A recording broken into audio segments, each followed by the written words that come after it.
And if you want to learn how to really listen to somebody, do this one. Remember when you were young and in love. Now, some of us can remember when we were old and in love, but go back to a time when you were just falling in love with somebody. Remember that. Bring that to mind right now.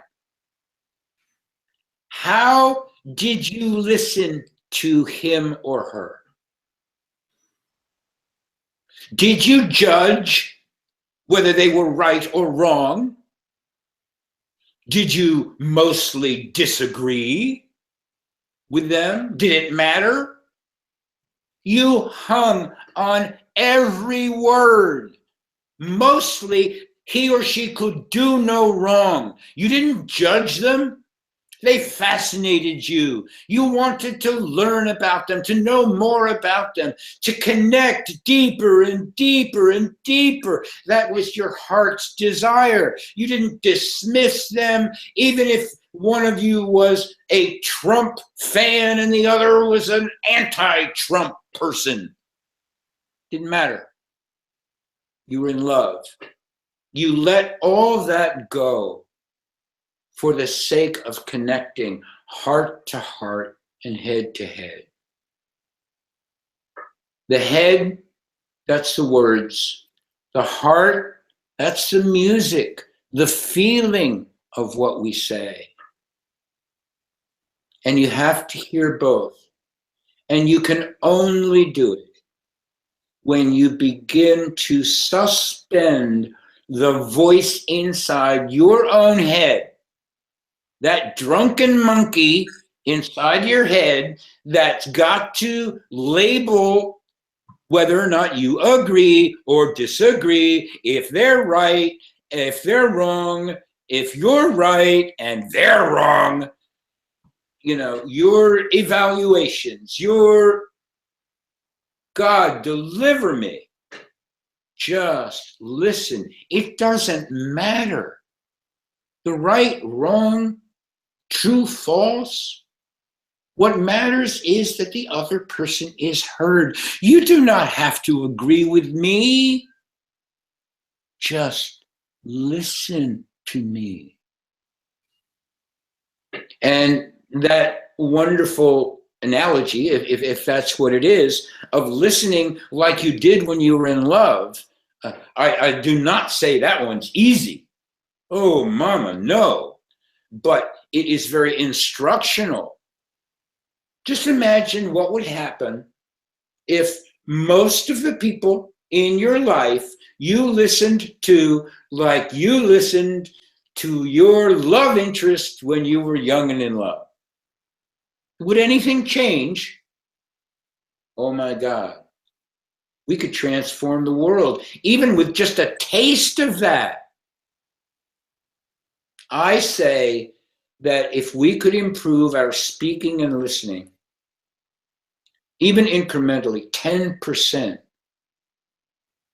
more if we could pull it off, but just 10%, prove those two skills like that, we could create a world of peace and abundance for everybody. And if you look at the world right now, people simply ain't listening. You think the North Koreans are listening to the Americans this moment? Oy, mama.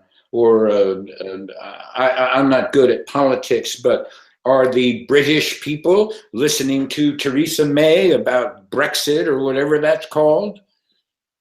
You know, holy cow.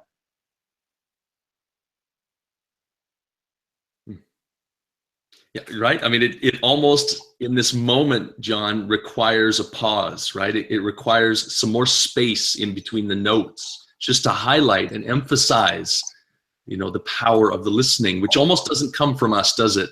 It seems to come from just our giving it some space, some time to reveal itself. Well, all action generates a result. Internal action and external action. Actions have results. That's the relative world we live in. And things that we call inaction are actions as well. And I'm a recovering alcoholic. I've been sober for 5 years. In the beginning of my recovery, I got involved with Christianity. So I'm also what I call a kindergarten Christian. And those two endeavors, if you can call them that, have really caused me to behave and to operate differently in my life. And one of the things that I'm learning about that is this is the actuality in practice of let go, let God. Now that's really hard for me because how I grew up, Timothy, and then I got into network marketing, and all these leaders would stand on stage and say, if it's going to be, it's up to me. Oh, great.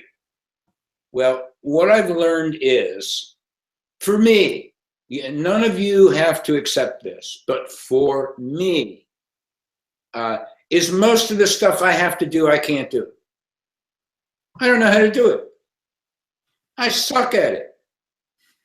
And the beauty of my faith is I can give that to some entity far wiser and more powerful, stronger than I am. And I count on that. And it's so fascinating because in my area of speaking and listening, I find that the more I actually do that, the more I'm in the moment, absent the preconceived notions, I do my speaking and listening so much better, so much more naturally. And we haven't addressed this,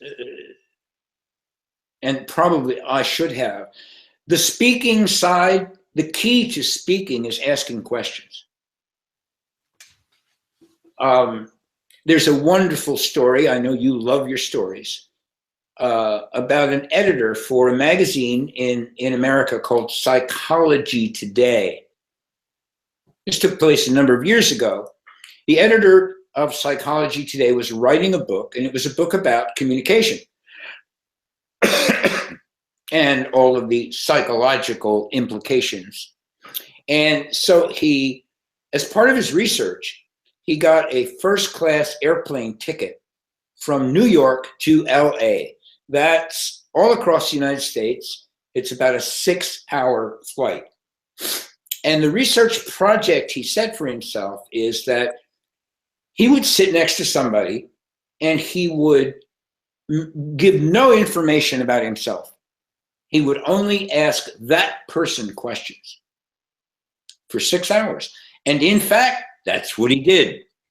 And the plane landed in LA, and this editor for Psychology Today had his research assistant interview his seatmate. And two things really stand out from that research, from that interview. One was the guy who sat next to the editor of Psychology Today didn't know his name, which is pretty good proof that he volunteered no information. But it's this second bit that's really remarkable. And that is this man who sat next to the editor, who for 6 hours asked him questions, said he was the most interesting man he had ever met in his life. Now, I know that you've got a lot of couples in business together who are listening to this interview. Think for a minute in your network marketing and direct selling businesses, the value of sitting down with a prospect, and instead of tell all about your business and your opportunity and the wonders of this, and the product does this, and the benefits, and then followed up and supported by the features, what if you asked questions about who and how that person is in their lives? You would learn their needs and wants for your products. You would learn their affinity for your opportunity. You'd find out what was important to them. And because you were genuinely curious in wanting to get to know them, they'd have some of that, gosh, this is the most interesting person I've ever met. You know, you want to endear yourself to me? Ask me who and how I am. Be interested and curious in me. And, you know, in most conversations, people are on rails to be interesting instead of being devoted to being interested. And maybe you won't sign that person up or create a customer or create a business partner at that time, but I can promise you this: they will know, like, and trust you. They will be a resource for you of connecting to other like-minded, like-hearted people. And because timing is everything, maybe in a month, maybe in a year, maybe in 2, they'll come around to wanting to do something with you. That's it, isn't it? I mean, full circle. We're getting a little echo here, but full circle in terms of the exchange, right? The giving and the receiving, as you mentioned earlier, between speaking and listening. That there's something of it in what you just referred to that brings it whole. It brings a wholeness to it, doesn't it? It's inherently balanced. It finds a harmony. And further yet, probably also can have a potential for this idea in music of an opus, right? It has some moment of unity in it that where it all comes together, John. And I think you've just done that for us in a better way than I can ever put words to. Well, I've had some practice, and thanks. Wow. Yeah, I mean, I think that's it. I mean, it's almost like the way I'd like to leave it is with a bit of a silence, a bit of a pause, because what you said is right on point in terms of my experience and even my story. And it's articulated much more easily for me from the heart. This idea that the heart speaks with words, the mind knows nothing of, is in this realm for me. And then, of course, our mind is constantly engaged and has a role to play, certainly, as you mentioned, maybe in simply asking the right questions, so that this depth of the heart and the depth of the feeling and the listening and the story, as you blessed us with here today, comes through up by the words. It's more so freed, maybe with the words having some space between them and a bit of a pause, to acknowledge that I do. There's a friend of mine, he's from South Africa, and I don't know for a fact, but I just recall him mentioning to me that there's a greeting in South Africa that translated to English references something like, "I see you." So that's always stuck with me, that as we greet and meet someone, maybe for the first time, that witnessing them, seeing them, and even communicating to them that that's what I'm here to do. I'm here to see you, is along the lines of what you shared with us here today, John, of listening and the practice of it. And what would you suggest for individuals as a starting point to further engage with this practice of listening and speaking? Well, you have graciously allowed me to share the book that I've written with your viewers, with people who are participating with you. And that's a great place to start. gives you a wonderful overview. It's easy. It's 30 pages. It takes about 16 minutes to read it. And it contains much of what I spoke about today and more. And as I said, you know, this is a lifelong deal. It's why my wife, Katusha, and I are building a course that we're going to offer. It'll probably take us a month to or so to get it together, that we're going to offer people, and a website, speakingandlistening.com, which is totally under construction at the moment. We do have a Facebook group, facebook.com/groups, plural, /speaking and listening. And many things are posted in there, and I'm happy to answer questions for people and share a bunch of stuff, which I do. So those are things that people can get involved with right away. It's all about, you know, again, I said learning is instruction, coaching, deliberate practice, and then rest. Allow this information that you're learning and that you're practicing, allow your experience. And this is brain stuff. This is the brain mind. This is how it works with the neurochemistry and the firing, you know, synapses and bing bang neurotransmitters. This is scientifically proven how we go about things. And so I've been able to share some instruction. The book is instruction. The first level of the course that we do will be instruction. And then if people want to deepen that and move that along into ways that can really create behavioral change, you need to make a commitment to get some coaching and some deliberate practice in how to do these things. And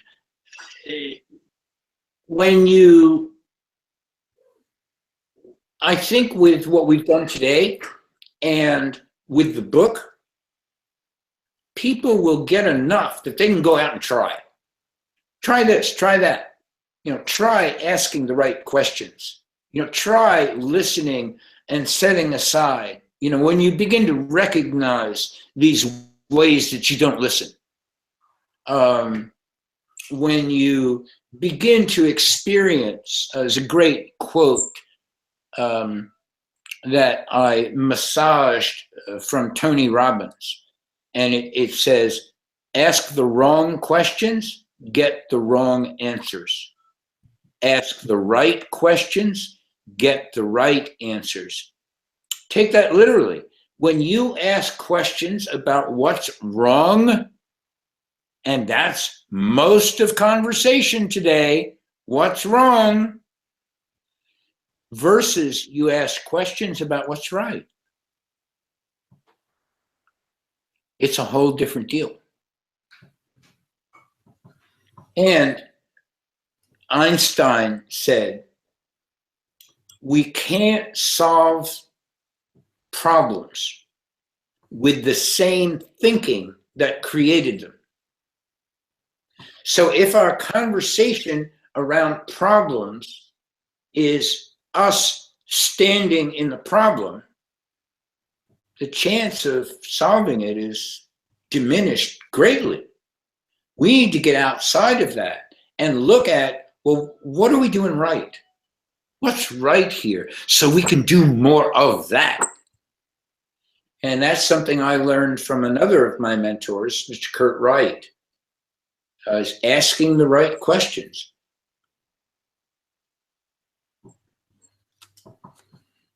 Brilliant. That's the starting point right there. That's it. You've given it a thread to be pulled.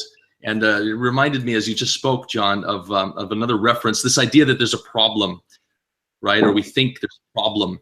And the suggestion I heard was, we're standing too close. If we think there's truly a problem, the only problem is that we are standing too close. So now I'm weaving together with what you've shared with this other idea, and it seems like listening does again create some space and possibly, right, with the right questions, a larger perspective, a deeper perspective, a wider perspective to do what, right? To pull the thread again, which is the next question, And this is, right, this is almost, as I'll have to ponder on this, but this is almost the thread of the story. As you shared with us the reading of any story, each of us has our own listening to that, which is somewhat of our own thread, our own unraveling. I don't know if that's the right phrase, but it could even be putting it together. But it seems to expand it in any sense. It expands rather than contracts it. Wow. Have you ever said, Tim? Have you ever said, "I'll think about it"? Many times, yes. Right. My response to somebody who says, "I'll think about it," is, "No, don't, stop. Don't think about it. Go get into a conversation with a human being who knows how to ask questions. Life is created in conversation." So when someone says to me, "I'll think about it," I sold a motorcycle a couple of months ago, and in the process, this young lady came to look at it, and she didn't buy it right away. She said, "I need to think about it." So I sent her a text message, and I said, "This may be strange to you. This is what I do for a living. I teach this to people. Please, don't think about it. Talk with other people about it." And a couple days later, I get a message, "Still mulling it over." Well, I knew there wasn't going to be a sale. Now, let me ask you this. Who is she talking to help her come to a decision? She's talking to somebody who couldn't make up their mind. She's talking to somebody fraught with doubts and concerns. There's no help there at all. She needs to get out and speak to someone who can say, "Well, what are your concerns? What are you afraid might happen? What makes that important to you? What would you really like to happen?" That kind of exploration, asking questions, ask, stop telling people stuff. And you said early on in our conversation today that, there's listening to yourself. Well, the biggest enemy of listening to other people is this voice inside our heads. Yakety, yakety, yakety, yaketa. And the way out of that, the first and best way out of that, is go talk to somebody else, especially someone who knows what it's like to ask questions.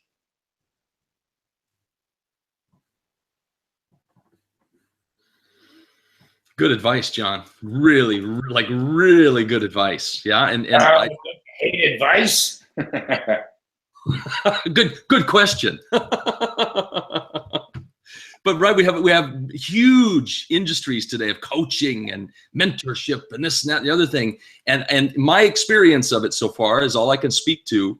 It's missing this thread that you're offering to us today. It's missing the profoundness of the question, not for the sake of the question, of the listening, that the right question with someone as masterful as you are at it. And you've clearly demonstrated that in this interview, that you honor listening, you seek it out, you will not let it hide in someone's wanting to think about it.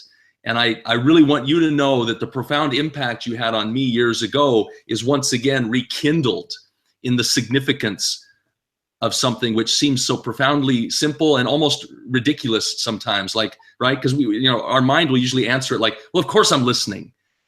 But that answer actually gives away that we're not.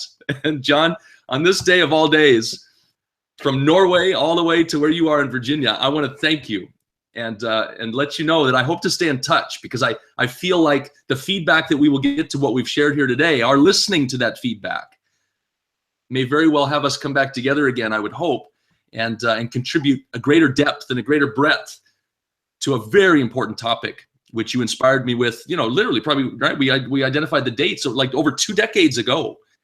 And that's a seed you planted in me that I know we have planted some more seeds in those who will take the time to listen to this. And yeah, let's stay in touch. If you'd be willing to do that, does that sound agreeable to you? We can further this conversation. I will. Let me leave you with one thing. The people that we're talking to, you and I, we have all the answers.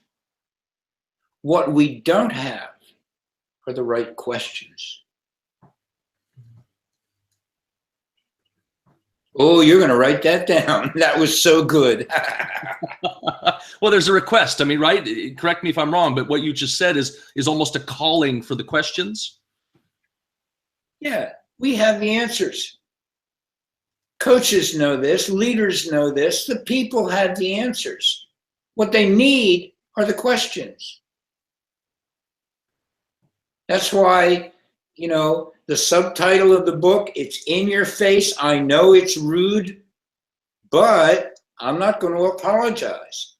You don't listen and you talk too much. And just in case you don't get it, I don't listen and I talk too much, and I've been schooled, formally trained, and taught this for 25 years. There's a ways to go here, babe. Yeah. So I'm happy to come back, drill down deeper. When we get the course together, I'll show you what's going on. And if I can be of any help, let me know. Fantastic.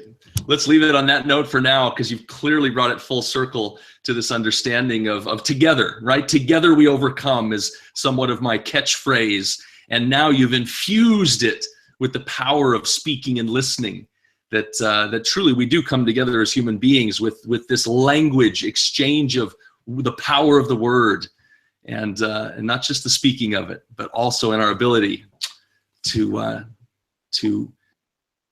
yeah, what's the word? I mean, listening is the word for sure, but there's something deeper as well, right? It's just allowing it, accepting it, being with it.